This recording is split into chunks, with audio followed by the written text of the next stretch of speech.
हैं और आज इन्होंने सुबह से ही कुछ ऐसे बड़े बयान जारी किए हैं जिसकी वजह से ये पूरा विवाद खड़ा हुआ है, जिसमें उन्होंने आरोप लगाया कि बीजेपी ने 3 ब्राह्मण समाज के बड़े नेताओं के मूर्तियां लगाई हैं, पिछड़ों को, दलितों को और आदिवासियों को नहीं पूछा गया। ये आरोप लगाते हुए उन्होंने वीडियो बयान जारी किया। मेरे साथ इस वक्त खुद मौजूद हैं वकार साहब। मैं आपसे जानना चाहता हूं, आपको क्यों एतराज़ है अगर बीजेपी अपनी विचारधारा के महापुरुषों को अगर कोई स्मारक या प्रेरणा स्थल बनाकर उनकी मूर्ति लगाना चाहती है? उनकी सरकार है, उनके पास बहुमत है, आपको एतराज किस बात पे है?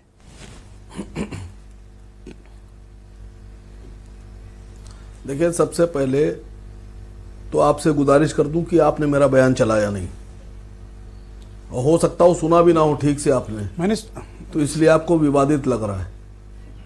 दूसरी बात, राजेश चौधरी जी ने अभी कहा कि श्यामा प्रसाद मुखर्जी ने बलिदान दिया, कश्मीर में बाहर के लोग बिना परमिट के नहीं जा सकते थे। सर, जो कश्मीर में इनर लाइन परमिट का जो सिस्टम बना था वो हरि सिंह डोगरा, महाराजा हरि सिंह डोगरा जी के आदेश पे बना था, और हरि सिंह डोगरा साहब ने और सरदार पटेल जी ने आपस में एक एग्रीमेंट साइन किया था। मुसलमानों का कोई रोल नहीं था। और उनके एक डोगरा साहब के एक हरि सिंह डोगरा जी के एक महामंत्री हुआ करते थे, प्रधानमंत्री रामचंद्र काक, वो पाकिस्तान से मिल गए थे और वो चाहते थे विलय वहां हो जाए। और आज की डेट में अरुणाचल प्रदेश, मणिपुर, मिजोरम और नागालैंड, इन 4 स्टेट में आप बिना इनर लाइन परमिट लिए नहीं जा सकते। अगर आप अरुणाचल के या मणिपुर के या नागालैंड के नागरिक हैं तो आप जा सकते हैं। बाकी जो और लोग हैं भारत के, वो बिना परमिशन इन स्टेट में एंट्री नहीं कर सकते। आप क्यों धोखा दे रहे हैं देश को? दूसरी बात, ब्रजेश भाई, मैंने जो बयान जारी किया है उसमें मैंने किसी भी तरह का कोई ऐसा बयान नहीं दिया है कि मैंने ये कहा हो कि ब्राह्मणों की मूर्ति क्यों लगा दी। आपने भेदभाव वाले बयान जारी किए। आपने कहा सिर्फ 3 ब्राह्मणों की उठा के लगा दी, बाकियों को नहीं पूछा। अरे आपसे क्या मतलब भाई? सर, बात तो सुनिए सर। समाजवादी पार्टी ने बनाया जनेश्वर मिश्र पार्क, वो प्रेरणा स्थल नहीं है। मायावती जी ने बनाया अंबेडकर उद्यान, वो भी प्रेरणा स्थल नहीं है। बहन जी ने अपनी सरकार में बनाया बहुजन प्रेरणा स्थल, उन्होंने अपनी जाति और अपने लोगों के लिए बनाया, उसमें लिखा उन्होंने बहुजन। भारतीय जनता पार्टी ने जो इनॉग्रेशन किया है ये राष्ट्रीय प्रेरणा स्थल। तो क्या राष्ट्र निर्माण में सिर्फ 3 पंडित हैं? बाकी किसी जाति में, किसी समाज में महापुरुष पैदा ही नहीं हुए हैं सर देश में। तो इन तीनों महापुरुषों से आपने क्या प्रेरणा ली? कि सर, प्रेरणा मैं बता रहा हूं आपसे।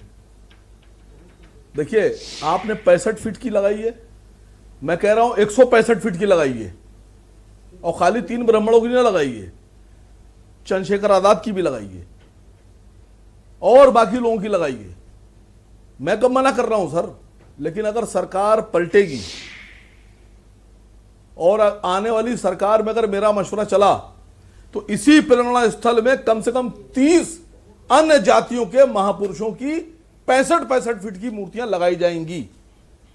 क्यों नहीं लगाएंगे सर? खाली ब्राह्मण देश का प्रेरणा है। और जिनकी आपने मूर्ति, क्या श्यामा प्रसाद मुखर्जी, दीनदयाल उपाध्याय, अटल बिहारी वाजपेयी, इनसे आपने कोई प्रेरणा नहीं ली? ये क्या प्रेरक व्यक्तित्व नहीं है?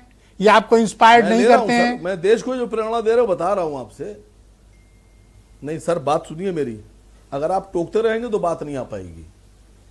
देखिए, श्यामा प्रसाद मुखर्जी ने 1941-42 में बंगाल में फजलुल हक साहब के साथ, मुस्लिम लीग के साथ मिलकर सरकार में रहे।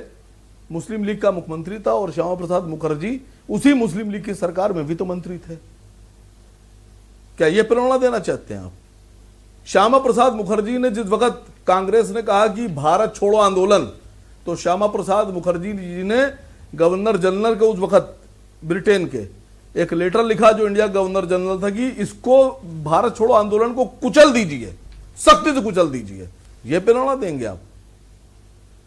जिस वक्त दीनदयाल उपाध्याय, पंडित दीनदयाल उपाध्याय जी आरएसएस के मुख्य प्रचारक थे, कोर टीम में थे, उस वक्त आरएसएस का जो पत्र है 5 जन, उसमें एक लेख लिखा गया, उसमें लिखा गया कि जन गण मन आइटम ऑफ इंटरटेनमेंट है। आपको राष्ट्रगान आइटम ऑफ इंटरटेनमेंट लग रहा है? यह प्रेरणा है। आगरा में 1942 में माननीय पूर्व प्रधानमंत्री मरहूम अटल बिहारी वाजपेयी जी के ऊपर एक आरोप लगा कि उन्होंने ककुआ और महुआ के खिलाफ सरकारी गवाह बनकर अंग्रेजों के लिए गवाही दी, जिसमें लीलाधर वाजपेयी को अंग्रेजों ने सदा सुनाई। एक क्रांतिकारी थे लीलाधर। क्या प्रेरणा देना चाहते हैं आप? मैं फिर भी कह रहा हूं, लगाइए, खूब लगाइए, लेकिन एक बेहद गंभीर इल्जाम आपके ऊपर राजनीतिक रूप से लगाया गया है कि आज ये विवादित बयान आपने किसी के इशारे पर हैदराबाद के कहने पर जारी किया है, और उनका ये मानना है कि ये आरोप आपने जानबूझकर बीजेपी के इशारे पर लगाया। नहीं, वो आप सोचते रहिए, वो आपका काम है। मैं तो कहूंगा कि क्या किसी के इशारे पर आपने मेरा बयान नहीं चलाया? अरे आपको लाइव बिठाए हुए आप बयान के पीछे पड़े हो। बयान तो चलाना चाहिए था सर। आपका हौसला नहीं पड़ा, आपकी हिम्मत नहीं पड़ी कि आप सुरेंद्र राजपूत के आरोपों का खंडन कर पाए। आपकी घिग्गी बन गई वकार साहब।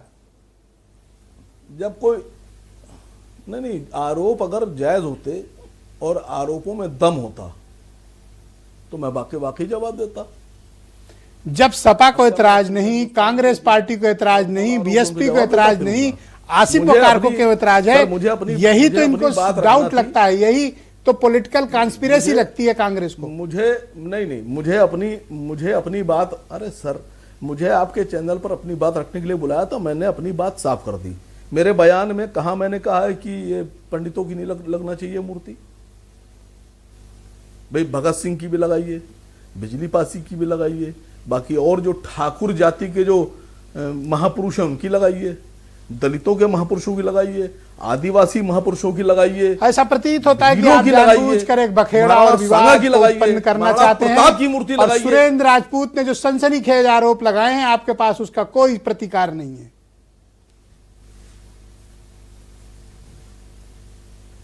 फिर मैंने आपसे कहा सुरेंद्र राजपूत अगर समझ गए होते मेरी बात को, थोड़ी अकल लगा दी होती तो आरोप ना लगाते। आरोप इसलिए लगाए कि अकल नहीं लगाई। बहुत बुद्धिजीवी प्रवक्ता है, उनसे आपसे अकल लेने की जरूरत नहीं है। खाली आप दो ही चीज लगा सकते हैं सर, आप या तो अकल लगा लीजिए या आरोप लगा लीजिए। तो उनको जो समझ में आया उन्होंने लगा दिया।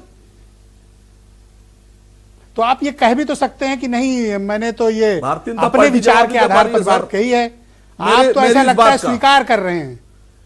राष्ट्र प्रेरणा स्थल मतलब नहीं, राष्ट्र प्रेरणा स्थल मतलब राष्ट्र के हर समाज के हर जाति के महापुरुषों की मूर्ति लगना चाहिए थी जी, जो अपनी अपनी जातियों के महापुरुष हैं, अपनी अपनी जातियों को और देश को रिप्रेजेंट करते हैं। उनके कामों ने देश में थैंक यू सर, अच्छा करके दिखाया है। बहुत शुक्रिया। मैं डिबेट के दूसरे चरण